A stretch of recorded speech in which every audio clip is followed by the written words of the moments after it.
warahmatullahi wabarakatuh. Waalaikumsalam warahmatullahi wabarakatuh. Selamat pagi anak-anak.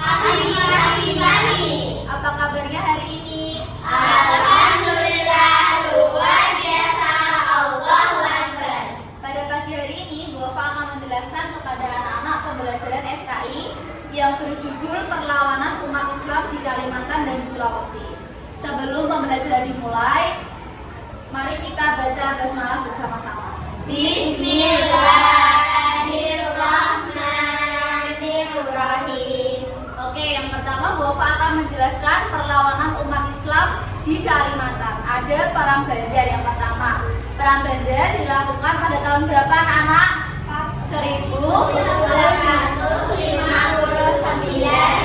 sampai 1863. Oke, pintar. Perang Banjar melakukan perlawanan besar oleh rakyat Banjar di Kalimantan Selatan melawan Belanda. Perang ini dipimpin oleh Pangeran Antasari yang berhasil mengorganisir pasukan dan mengusir pasukan Belanda dari wilayah Banjar. Namun Belanda akhirnya berhasil merebut kembali wilayah tersebut setelah melakukan pengapungan yang panjang. Pengapungan yang panjang itu berlangsung sekitar 4 tahun atau sekitar 46 bulan.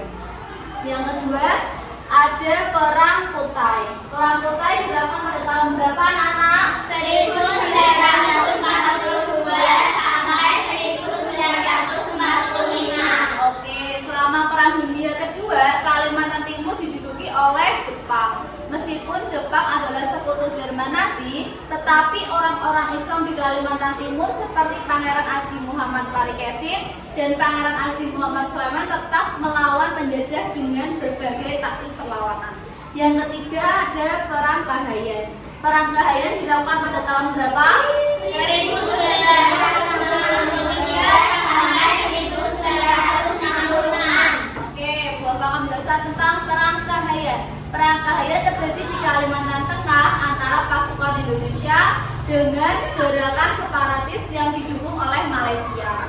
Gerakan separatis ini mencoba memisahkan diri dari Indonesia dengan tujuan membentuk negara kesatuan di Kalimantan Utara. Namun perlawanan ini berhasil ditumpas oleh pasukan Indonesia setelah beberapa tahun konflik.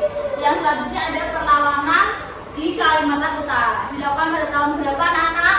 1999. Oke, ketika Indonesia mengalami periode perubahan politik setelah jatuhnya rezim Orde Baru, muncullah gerakan separatis di Kalimantan Utara. Gerakan ini memproklamirkan berdirinya negara kesatuan di Kalimantan Utara dan melancarkan perlawanan terhadap pemerintah Indonesia. Namun perlawanan ini dapat ditumpas kembali oleh pasukan Indonesia dalam waktu yang singkat. Selanjutnya ada tokoh-tokoh perlawanan umat Islam di Kalimantan yang terkenal. Ada 7. Yang pertama, Bu Wafa akan menyebutkan Pangeran Antasari. Yang kedua, silakan dibaca Mbak Afifah. Pangeran Aji Muhammad Farid. Ya, yang ketiga Mbak Devina. Pangeran Aji Muhammad Sulaiman. Yang keempat Zaza. Tengku Hasan Muhammad. Yang kelima Dara. Datuk Fatimah. Pintar. Yang keenam Husna. Pelana Allah. Yang ketujuh Tansa.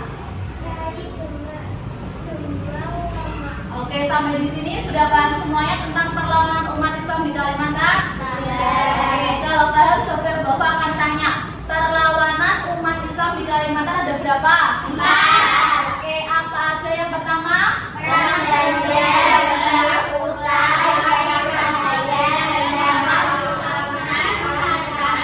Oke, pintar. Selanjutnya Bapak akan menjelaskan perlawanan umat Islam di Sulawesi. Yang pertama ada Perang Diponegoro. Perang Diponegoro dilakukan pada tahun berapa?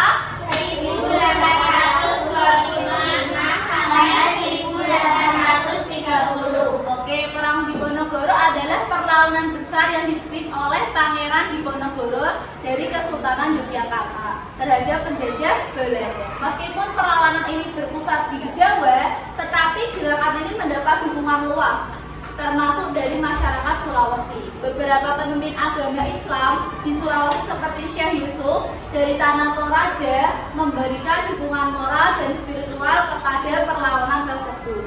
Yang kedua, ada Perang Bone. Perang Bone dilakukan pada tahun berapa?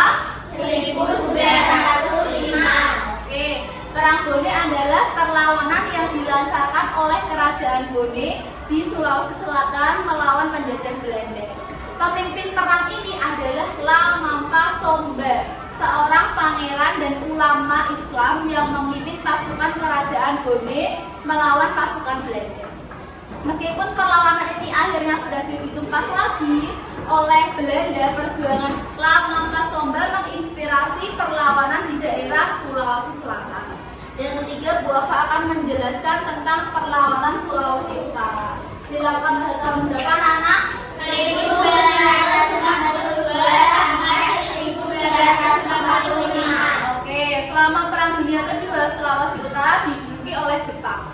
Meskipun Jepang adalah sekutu Jerman Nazi, beberapa umat Islam di Sulawesi Utara terlibat dalam perlawanan terhadap penjajah tersebut. Mereka melancarkan serangan gerilya dan melakukan sabotase terhadap pasukan Jepang. Yang keempat, Bu Wafa akan menjelaskan perang di Sulawesi Tengah. Dilakukan pada tahun berapa, anak? 1965 sampai 1966. Oke, pada masa pergolakan politik di Indonesia setelah G30 SPKI, Sulawesi Tengah mengalami perlawanan dan konflik antara kelompok yang mendukung dan menantang PKI. Orang-orang atau umat-umat Islam di Sulawesi Tengah, terutama di daerah Poso, memainkan peran penting dalam perlawanan terhadap PKI dan kelompok yang terkait dengan mereka. Selanjutnya ada tokoh-tokohnya. Tokoh-tokohnya ada perlawanan umat Islam di Sulawesi. Ada 6. Sebutkan yang pertama Mbak Zaza. Ada apa? Pangeran Diponegoro. Yang kedua Devina. Yang ketiga Syekh Yusuf. Yang keempat Dara. Sultan Hasanuddin. Yang kelima. Abdi Sultan. Yang keenam Hansa. Yusuf siapa? Oke. Setelah Bu Wafa menjelaskan sampai perlawanan umat Islam di Sulawesi, semuanya sudah paham? Paham. Oke, kalau paham tadi Bu Wafa sudah menjelaskan tentang perlawanan umat Islam di Kalimantan ada 4. Sekarang yang di Sulawesi ada berapa? 4. Sebutkan yang pertama. Perang Diponegoro. Yang kedua. Perang Bone. Yang ketiga. Perang Sulawesi Utara. Yang keempat. Perang Sulawesi Tengah. Oke, anak-anak ada yang mau ditanyakan? Sudah paham ya? Oke, kalau sudah paham pembelajaran pada pagi hari ini Bu Wafa akhiri. Semoga bermanfaat untuk kalian. Wassalamualaikum warahmatullahi wabarakatuh.